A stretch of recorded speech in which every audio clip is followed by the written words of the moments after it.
It is happening again. There's breaking news tonight in the relentless epidemic of gun violence in the United States. Police in Half Moon Bay, California, just south of San Francisco, say 7 people have been killed in a mass shooting. One suspect is in custody and a motive is not yet known. And yet again, local leaders are calling for an end to gun violence.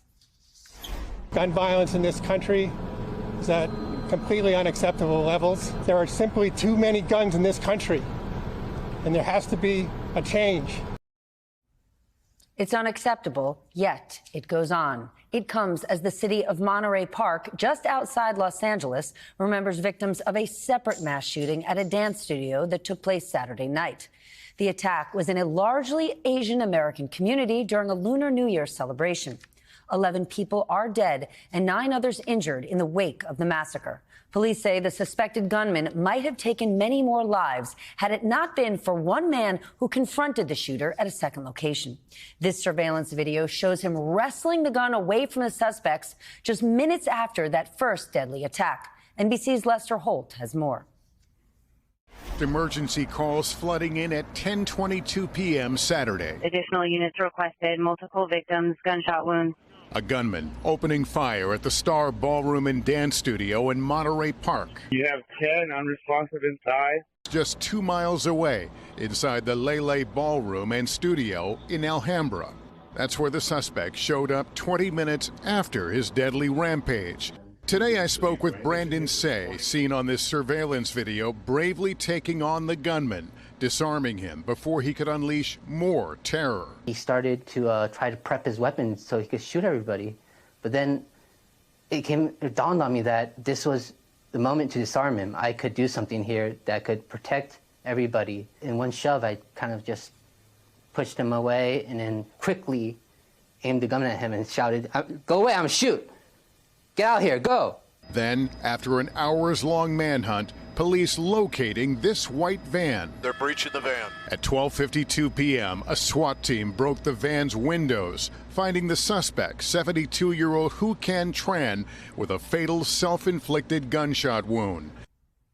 A 72-year-old man. Officials say the shooter's motive is still unclear. Tonight, they describe what they found during a search of the suspect's home.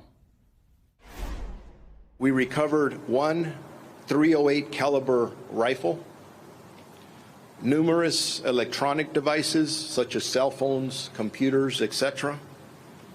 Items that lead us to believe the suspect was manufacturing homemade firearm suppressors. And if that is not upsetting enough, we are just over 3 weeks into 2023, and according to the Gun Violence Archive, there have been more than 36 mass shootings across America. Let's bring in my colleague, NBC's Steve Patterson, who has been covering the Monterey Park shooting and is there tonight.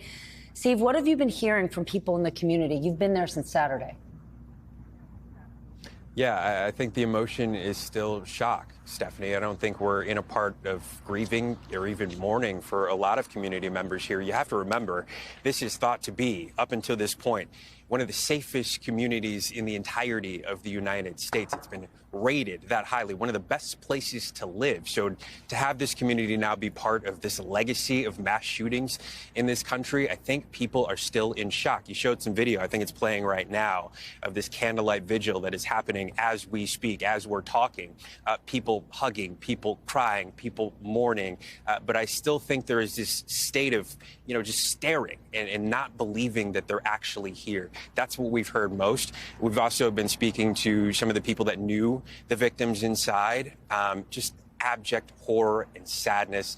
And again, that sort of out-of-body experience that they are connected to one of these shootings. I think it is going to take a while for this community to really fully process the grieving process, so to speak, because we're still in phase 1 of this. And I think one of the things and one of the reasons why is not knowing why. There is no motive yet. Police are close, maybe closer than they were before. Certainly they're releasing more details than they have in the past as they continue this investigation. But until people know that, it's going to be hard to move on here. So that is now the sole focus of this investigation, and for good reason. People who just went out to dance and celebrate together on Saturday night. I know there are still injured people who are in the hospital. Is there any status update on how they're doing? Yeah, the hospital that unfortunately announced the 11th death because somebody was in very critical condition there had 3 remaining patients. They were treating 4. One, thankfully, was also released from the hospital, but there is still one in very serious condition. So obviously, part of this is people still in hospitals. Hospital workers doing everything they can, but you can tell the situation is serious in several of these trauma centers where the wounded were taken to. Thankfully, 3 had been released even before today, so people are recovering from this.